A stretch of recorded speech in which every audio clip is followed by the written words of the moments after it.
Hello everyone, my name is Pacha and finally welcome back to a new episode of Tiergarten Edelwald. And I should also say Happy New Year to everyone, Happy New Year 2025, because this is my first video in this new year after a way too long break that I took from last year's before Christmas time to now. At the start of February, if this video comes out on the day I intended to be coming out. But as you might know, I took a little bit of Christmas break. Not a little bit, it was quite a long bit, and I'm very sorry for that in the first place. It was longer than I anticipated. I actually planned to be somewhere around, back around middle to end of February. January. We have February now, but it was a bit longer due to some personal stuff, but also due to some motivational things, because between Christmas and New Year and January, I wasn't in the best motivational space. Also because of course, some real life things to actually build again in Planet Zoo. So it took a little bit longer than I anticipated, than I planned for, and as I said, I'm very sorry for that. But hey, we are back now. We are finally back now, and I hope from now on we will have an awesome year 2025. I hope each of you had a great start into the new year, and that this year will be awesome for all of you. Of course, ignoring some of the things that happen overseas in the land of freedom, as it once was called.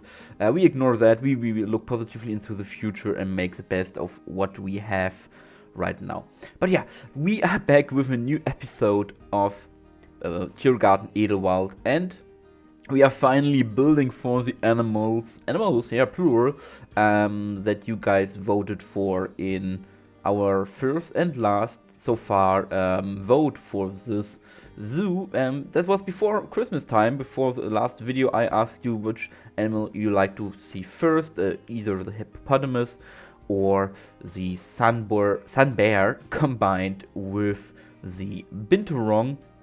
And the hippo won, not by a lot, but it definitely won. So the last episode before Christmas was our hippo episode, where we built this very classical hippo house, and with a more modern outside area. Really cool. If you haven't seen that episode, definitely check it out.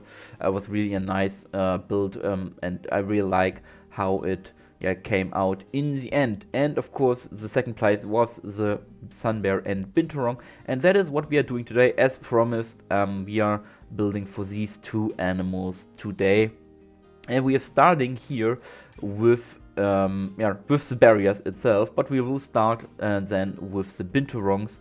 And you might be thinking, wait, why don't you combine these two animals into one exhibit? Because, mixing binturongs and sun bears is not only something that the game recommends in their, I think it's called enrichment, animal enrichment, species enrichment tab or something like that, where you see what animals you can mix with each other and that they will have an enrichment bonus, stuff like that. This is not something that is done here, but it's also done in real life quite often, in fact, as I saw from my research, that you mix these two animals together, because binturongs and sun bears, they come from the relative same area in Malaysia and the Southeast Asian islands, and they both are not really aggressive towards each other. They're both climbers, but they generally ignore each other, so they are often mixed with each other. And a lot of zoos I have seen them mixed myself in real life. In the Tiergarten of Berlin, I think it was Tiergarten Berlin, I saw the mix myself of these two species. So why didn't I mix them? And of course, my vote made it sound like I wanted to mix them, and this was also my original plan. But a little bit of story here, a little bit of reasoning, is that this area we're building in here, that we're building this exhibit, or these two exhibits now, is in the inspiration for my zoo, which is of course the Tiergarten of Vienna, the Tierpark Schönbrunn. This area is the habitat for the giant panda, and for the red panda. Now the red panda in Schönbrunn is now in a different area, where it has a lot more space, similar to my red pandas, which are in a different area now. And this exhibit for the red pandas, which is the Binturong exhibit, is now vacant at the moment. But the bigger part, which is the area for the sun bears here, is the giant panda exhibit in the real zoo. Really cool exhibit. Although I'm not a big fan of giant pandas, it's still a cool exhibit. And yeah, I was thinking about no, wait, I want to go back a step here. Exactly, the size. Exactly. The size of these bears. Or the size of binturongs and bears. As you might know, the sun bear is the smallest of the eight or seven bear species that we have in the world. And this all alone, I mean, the panda isn't that big, much bigger either, but when I placed the sun bear in this exhibit with both of the spaces combined, because I wanted to combine both spaces. I wanted to combine the red panda exhibit and the giant panda exhibit for both the binturong and the sun bear to have one shared exhibit where they can coexist with each other. When I did this, they looked rather lost in there. The sun bear still looks lost a little bit in their space of the exhibit, although it has as much space as they would need from a game's perspective, so to say. Even a bit less than they would need. But the Binturongs definitely got lost in there. And when I then imagine all the foliage being in, all the climbing frames being in, essentially the Binturong would have been lost. You wouldn't have seen the Binturong, or you would have rarely seen the Binturong, because I only have two Binturongs. I have a breeding pair of Binturongs in here, and in this huge space you would never have really seen the Binturong, which of course is a good thing, of course, for the animals, because they can hide from the people. But essentially for this video, for a build, or for from a design standpoint, it's not really cool to have basically an empty exhibit and they say, yeah, there's a binturong in there. If you wait, I don't know, 10 minutes or 20 minutes or maybe an hour, you may see it, because probably it's sleeping somewhere, because they are nocturnal or diurnal. They are not very active during the day. But yeah, it's somewhere. Just look for it. You may find it or you never find it. That was basically what the problem was here. And so I decided, because I wanted to kind of also show the animal, I wanted to display the animal, wanted to show their cool ability, where they can hang upside down from objects like the ropes or the climbing bars in game, which is really cool animation, unique to this animal. I wanted to show them, so I decided, okay, let's not do a shared exhibit, because it would be cool to have that, but from a design standpoint, you wouldn't really see the animal. It would get lost. You wouldn't never know there's a binturong in here. And also the whole dilemma with how I design the backstage or indoor area for the sun bearers with the binturongs in mind, where I can separate the two. Then I also have to include some backstage areas for the binturongs in the building where there's not really that much space for it. It was a whole bunch of problems. And so I decided to go back to the original plan of having it as two separate exhibits, like it is in the real Schönbrunn Zoo, with the red pandas and the giant pandas, just instead of the giant pandas, the sun bears, and instead of the red pandas, the binturongs. Just with an exception, I made the area for the binturongs, or the exhibit for binturongs, a tad bigger than the red panda exhibit is, or the old panda exhibit is in this zoo, and included this little house over here, which is just a copy of one of the backstage buildings from the other side of the central plaza near the Dik Dik enclosure.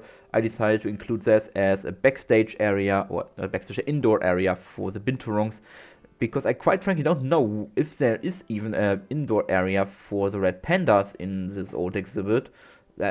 I'm sure there is, most likely sleeping boxes or something like that, but since binturongs come from a more warmer climate and can't tolerate cold as much as red pandas can, I decided to include a more stable, more sturdy indoor area building for them, so that we can keep them indoors if the temperatures get too cold, because we are still in a European country here, and so that means, at least in the past, winters can get quite cold. So to have something like this here, it doesn't destroy the view or the whole aesthetic that much. It's still in theme with all the other buildings, but it provides a better solution to insulate or to keep these animals warm. But also, as you see right here, we're now building a little bit of a shelter over here. They can't really use it in game, but in theory they could use it, a little bit of a breeding shelter, sleeping shelter, maybe even feeding shelter, that the keepers can access, also where the Binturongs can hide if they want to sleep, or just be a bit more insulated from the weather or from the views of the guests. But yeah, this was the whole story why no shared exhibit between these two. And the other reason, or the other thing I want to talk about, why no giant pandas. I know giant pandas, everyone loves giant pandas, and people who know me know that I'm the exception from the rule, because, I mean, giant pandas is a cool species, it's very cool. I just don't see the hype or the justification for the hype around it. They are a cool species. I saw them myself in 2 separate zoos, one being Chambron, the other one being the Zoo of Berlin. Mostly eating and sleeping, nothing doing much else. And they are still a cool bear species, very unique in their behavior and in their what they eat and stuff like that. But all the hype around them, for them being so adorable, so cute, I don't get it really. They would have, in my opinion, they would have been gone extinct if humans wouldn't have decided that they are cute, and if China wouldn't have figured out that they could do politics with them by giving giant pandas away to other countries in exchange for trading contracts, for all these political agreements with them, which kind of makes them just a leverage for China to use to make deals with other countries and have them at gunpoint, basically saying, if you don't do business with us, we are taking away your giant pandas. And I mean, that is basically the reason why giant pandas are in European or in all other zoos outside of China, just because these countries have a trade deal with China. And this makes them less being the center point of education and being a species that is important to protect them, more than a tool of marketing, a tool of trading, a tool of business, a tool of money. And this is why I'm also not the biggest fan of giant pandas. I mean, as I said, they look cool. I know they are not the smartest animal, they are not the well-fit animal for surviving evolution. But here they are. I mean, their stomachs can't even digest plant matter that well. Their stomachs and teeth are still designed to eat meat, as their ancestors would have done, and they never really evolved to digest bamboo, plant matter at all that well. That's hence why they are mostly sleeping and laying around the whole day. But anyway, that's why the reason I went for the sun bear, because I never really built for the sun bear, same for the Binturong, both of which came to us in the Southeast Asia Animal Pack. Oh my goodness, which was, I think, in 2021. Yes, 2021 was our first animal pack ever that we got with this game. The first one where we had 8 animal species, no pieces whatsoever, was really unexpected. 2021, so around 4 years ago now. It was the first pack in 2021. 4 years ago. Wow, the time flies. I'm getting old, but and since then I never really used these 2 animals. I also never really saw people building these animals. Of course, I didn't really follow YouTube creators back then. Probably there were some people that built for them, but since then I never really saw them pop up again. Sparrow actually made recently, I think a few months or weeks ago, made an awesome video for the Binturong with an awesome build. So if you want to see more Binturong cover content, go check out her YouTube channel, and her video about the Binturong was really awesome. She made an awesome bridge for them where they can climb over the guest's head. So definitely recommend watching that if you want more. But I never see really people building for these animals, for the sun bear and the Binturong. So I decided, hey, I really have never built for them. People have never really built for them. I want to build them. I want to have them in my zoo. In this series, I want to build for animals. I have animals I haven't really never built for, just because I never had the opportunity. Of course, with Raven Creek, my focus was on European and American animals only. So a lot of animals over the years got left out. And if I didn't make a special video built for them or include them in my Wahad Jamila or Isle of Wild small zoo builds, then I never really ignored them, basically ignored them, which is the case for most of the Asian animals. So yeah, this is why I include them here. And as we'll see in the end, it really looks awesome. It's a not a overly themed, overly extreme new type of building, but it's a decent build. It's a decent build for these animals. It gives them all the things they need in their exhibit, and especially the indoor area, which we are building now for the sun bears, I think really looks awesome in my mind, because it's something I haven't really seen that much on YouTube or by other creators so far. And speaking of the indoor build, we of course take inspiration again, or take some note from the real zoo of Schönbrunn, where the pandas, or the giant pandas, have their indoor area in this building, which is basically the same as the hippo building in terms of dimensions and structure, except the rotunda part at the end from the hippos, which gives the hippos more space and the visitors more space, isn't present here, because the bears don't need as much space as the hippos indoors.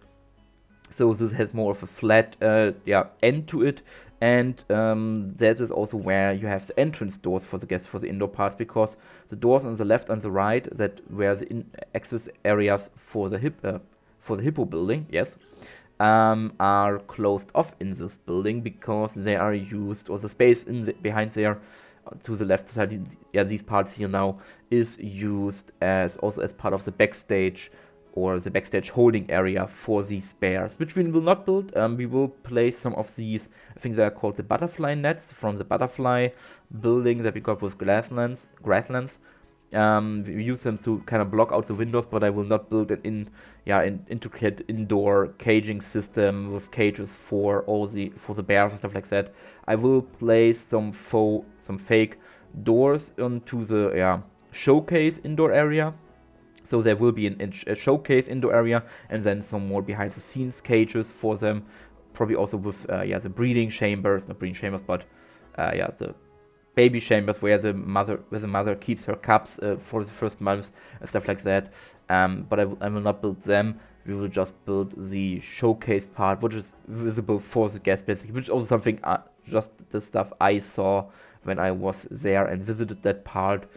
And we are also separating this whole exhibit into two halves, simply to separate the bears if needed. So we have two different exhibits, and male and female can be separated, and male and female with their cubs, because it's the first time I think in the channel in the zoo we have a family here.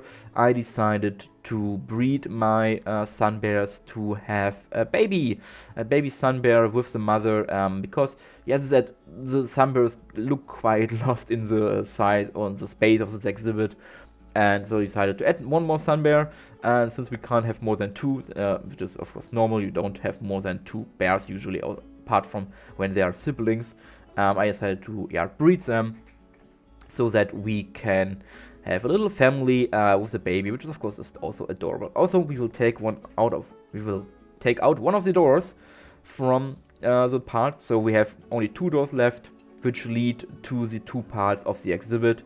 And then we are now constructing the indoor area, which, if you are familiar with Schönbrunn, probably not, but some of you probably are familiar with Schönbrunn. I see a lot of lovely comments on under these videos saying, hey, this looks exactly like Schönbrunn and really cool, always my favorite zoo and stuff like that. Always awesome to hear these things, that I managed to get the vibe of the zoo into this game. Really makes me happy. But then if you know the panda inside building, the panda building, then you know it has a lot of, I would say it describing a 70s, 80s vibe from its colors alone. You will see that once I get to all the tiling on the walls, because we have ceramic tiles on the walls, which are in this obnoxious brownish coloration, which always remind me of the 70s, 80s, almost backrooms like coloration. really not stylish in modern standards. I would never use these colors in if I would design something today. I would never use these colorations, but they're here, these very brownish colors. Everything in the 70s was brown in my imagination. I wasn't born there yet, but that's how I imagined it. So we will see that. So it is a modern indoor. It's a modern indoor area. Sorry. But yeah, some things just went stuck there. I sadly have no idea what was this building before, what's their house before here, because of course they didn't always house giant pandas in here. I mean, they have them for quite a long time. They're also the only zoo, I think, in Europe that managed to have a panda give birth to twins a few years ago. So the first giant panda, giving birth to two babies, which is awesome. And I think they are now again getting rid of their old panda pair and getting a new one. So they have the pandas for quite a long time. But there had to be something in here before they had the pandas. And whatever it was, that was the reason, or then was the reason they had these obnoxious brown tiles on the wall. And I would love. I tried to find some information about what was in here before. The zoo of Schönbrunn really keeps a nice record of their history and how it developed and everything. But yeah, I really like to know what was in here before and what justified these colorations. But anyway, we are to the glass panning now. Of course, we are also separating the indoor area in two parts. If we separate the two bears, and one part has these really neat tilted glass walls that really lets you get close up to the animals that are inside. This also was the case for the giant panda when I was in the zoo. It was laying right in front of the glass panel, ass cheeks to me, to the visitor, sleeping on the ground. Actually, the second time this happened with me with a bear in Rostock Zoo, I had the same sleeping position with a polar bear. And I should now start a list of seeing all bear species in the world, all 7 bear species lying in this position in a zoo. And it would be a really weird list, but it would be something I think no one else has accomplished before. But anyway, as I said, in a moment we will build these obnoxious brown tiles. But I'll also leave you now to the rest of the video, because it's quite a long video, it's quite a long speed build part, because there was so much to do. I will now leave you to the rest with some awesome music, and then see you at the end in the real-time part where we look at the finished exhibit and all of that. And I just want to say at the end, I'm really happy to be back. I'm really looking forward to what the year brings us. We have one more DLC coming, confirmed by Frontier, at least one more DLC. I don't know if there will be more, but at least one more is what we know so far. And yeah, I'm happy to see where this zoo goes, if and when we will return. There are the tiles now. But I wanted to include them because they are so iconic for this building. But anyway, I'm looking forward if we will return, or when we will return to Raven Creek, how this zoo will develop, because I have still a lot of cool things planned for this zoo, and I hope I can do them all, build them all. So yeah, there is still a lot of to come this year, and I'm looking forward to that. I hope you are also happy that I'm back. And as I said again, don't forget it, if you want to name one of the animals, these are now 2 new sun bears, plus 2 binturongs, 3 sun bears, and 2 binturongs, and of course the rest of the animals that hasn't been named yet. List is down in the description of the video, always updated. If you want to name animals, let me know in the comments, drop your suggestions down, and I will name them then in the next episode. But yeah, looking forward to all of that, and I hope you enjoyed the video so far. And now, as I said, I will leave you to the rest of it with some music, so you can enjoy the nice sounds of Planet Zoo and watch me finish this summer habitat, and then I see you in the end in the real-time part.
And here we are, finally back in our real-time part. But before we look at all the things we built in today's episode, we of course have to name a few of the animals that you guys suggested since last episode. In the hippo episode, I got 3 more naming suggestions from you guys, and the first one is for the male Markhor, made by that Aussie bloke, long-time member of our community. And let's find me the male Markhor. Where is it? There he is. He suggested that we should name the Markhor Raja, which of course is, I think he said also I think Nepali or Hindi word, but it essentially means king. Which of course is very fitting for this awesome animal with these amazing horns. So really nice suggestion on this side. And then we actually already got names ideas for both of our hippos. The first one coming from Magnolium SP208, and they suggested for the male hippo the name Ryan. They have not given any reason why Ryan, but I think it's a nice name. It really embodies empowerment and the strength and stuff like things. So really nice. And for the female hippo, we actually get another name by our naming king Max Donalds. They suggested the name Hermione, and they said that it was the name of a female hippo in their local zoos who sadly passed away, and her daughter was also sent away, I think he said, and this is like a little bit of a tribute to her. So Hermione is now the name of our female hippo. Okay, but this means we are done with the naming, and now we can jump right into looking what we did today. And we start, of course, in front of our new Binturongs enclosure over here. Hello. And it is very dark. Gentle lighting, a little bit of lighting comes in here through the trees. But there we see the Binturong climbing around. And I actually checked they can do their hanging down animation on all of these, on most of these building pieces here. So on the ropes, on the wood piece and stuff like that. So really cool. As I said, it's very dark, it's very forested, a lot of forest, lots of foliage over here, kind of symbolizing or representing their tropical environment where they come from. I really like it. It's simple, as I said, but there we see it. Them hanging down over here. Really, as it's a simple enclosure, we can also look on this side, where I also placed some information signs made by the awesome lion, of course, these info signs. And you can get really up close to both of them, and you can even see if they come to here. I don't know what happened there, but it's a nice little build for a nice little creature. Really happy how that turned out. But let's move on to the main part, while I jump over trash cans, which is of course the fluff bear. And let's see if we see them. Yeah, we see the baby and the mother sleeping over there, while the father is on the other side. And same with the Binturong. It was basically a build for me to get back into the game, so nothing crazy over here. But I still like how the sun is blocking the view. Maybe I can change that a little bit like that. So you can see all the climbing features over here, same that one is using on this side. And really nice, just a simple build. And it fits perfectly. It's also very lush. There could be more trees on this side over here, but I didn't want to include so many trees so that animals could escape potentially via climbing over or something like that. But maybe I can find some ways to include more foliage. But let's look inside. We of course don't take this way over here because that is blocked for keeper access only. And we access, while there's nothing on this side, we access the indoor area from here. And as I said, it really encapsulates that 70s, 80s vibe with these very brown tiles. I changed the color of them a little bit to make them less obnoxious. But it doesn't get better. It's a very simple indoor area with some logs for them to climb around. Of course, we have these gates here to their actually backstage holding facilities, holding cages. that don't exist here. But yeah, this is basically the show cage. It's very simple. It's the same as in, or it's basically the same as with the one with the giant pandas in the real zoo of Schönbrunn, which are also very similar, very stylized, very low in terms of theming, stuff like that, also with these brown tiles. But I like it. I really, especially like the tilted window over here. You can get really up close to the bears. And then you have the smaller side over here, which of course would be probably for the male or something like that, or because we have the female and her cubs on the larger side. Of course, also with some signage, info signage made by Lion. And then if we come to this side, we have this little alcove over here that I didn't show in the video. So a little bit of a private alcove where you can also get up close to the bears if they decide to come up close. Which is a little bit protected by the bamboo, given a little bit of theming, a little bit of it's this Asian feeling basically. And if you go around on this side, we have a panda statue. I didn't talk about this in the video, but the idea here is behind it that this was actually a giant panda exhibit at some point in the past, but the zoo or the country lost the rights to display pandas from China, and so they had to give up the pandas, have them sent back home, and now they were left with an empty exhibit. And the next best thing they had was to use it for the sun bears, because they come from a similar region and they share similar needs basically. So they just throw in the sun bears here to have animals in this exhibit. But yeah, we have this lower fence over here near to the water. Of course, a little bit of lower. You can even get a little bit up over here, get a better closer look at the bears if you want to and if you dare to. And if we follow this path, we of course start back at the Binturong exhibit. Yes, someone is very happy over here. We start back with the Binturong exhibit on this side. So a 360 around the two exhibits. And yeah, this is basically it. Let's go back to the sunbears over here. This is basically it for this week's video. I hope you enjoyed it. I hope you enjoyed the first video of 2025. And I'm hoping I see you in the next one, where, I don't know, maybe what we will build. Maybe we'll build something over there. Maybe we work further on the plaza area. I don't know yet. I haven't decided yet. But I hope I see you in the next episode. And until then, you have a great time. You stay safe. And bye-bye, everyone.